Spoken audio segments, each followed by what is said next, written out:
Rheumatoid आर्थरायटिसमध्ये काय होतं की सांधे दुखायला सुरू होतात आणि फ्युजिफॉर्म स्वेलिंग्स येतात. म्हणजे साधारण रताळ्यासारखी दिसणारी अशी बोटं अशी फुगून येतात, सांधे फुगून येतात आणि खूप दुखायला लागतं. त्याशिवाय ताप येतो, कणकण येते आणि रक्तातला रुमॅटॉइड फॅक्टर वाढायला लागतो. त्याला आपण आमवात असं म्हणतो. आमवाताचा म्हणजे किंवा आम संधिवात असं म्हणू.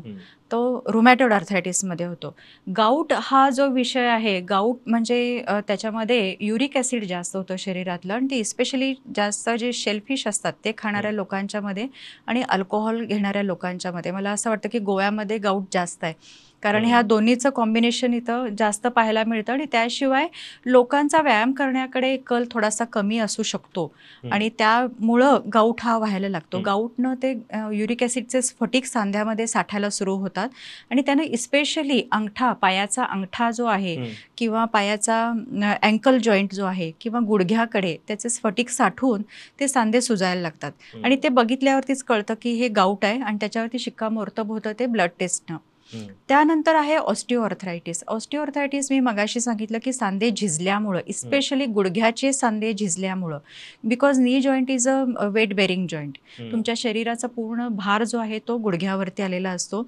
जर का तुम्ही ओबेस असाल, म्हणजे जर का वजन जास्त असेल, 50शी नंतर झुकलेली स्त्री असेल, म्हणजे तिच्यामध्ये इस्ट्रोजन हार्मोन कमी झालेलं असतं कारण मेनोपॉज झालेला असतो, आणि त्याशिवाय हालचाल कमी असेल, खाणं पिणं अगदी रिच खाणं पिणं असेल की सगळं फॅट जास्त, कार्बोहायड्रेट जास्त, आणि त्याशिवाय अल्कोहोल घेत असतील पुरुष किंवा स्त्रिया, आणि त्यानंतर झोपेचं प्रमाण कमी असेल, तुमची रेस्ट नीट होत नसेल, त्रास टेन्शन्स जास्त असतील, तर सांधे लवकर झिजायला लागतात.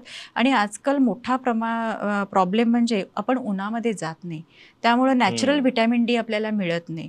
तर ते नॅचरल व्हिटॅमिन डी मिळण्यासाठी आपल्याला उन्हात जाणं सुद्धा फार आवश्यक आहे, कारण हे ऑटोमॅटिक तुमच्या त्वचेखाली प्रोसेस होत असतं आणि ते कॅल्शियम बरोबर कंबाईन होऊन तुमचे सांधे झिजण्यापासनं वाचवतं.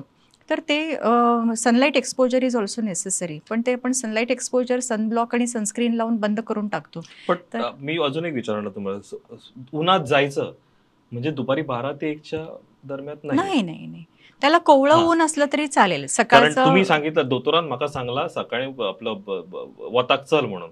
अशें जर जाय जाल्यार I think everybody will go walk between 12 to 4 which is bad. Which is not necessary. So सकाळचं जे कोवळं ऊन असतं between I think 8:30 or 9 o'clock, that is even संध्याकाळचं सुद्धा चालू शकतं. जी झुकती सूर्यकिरणं असतात, तो सुद्धा सूर्यकिरणाचा डोस आपल्याला पुरेसा होतो. पण तुम्ही sunscreen is something that you say should be avoided. If you are like if you are seeking vitamin D3, मग त्यावेळेला ते लावायला नाही पाहिजे.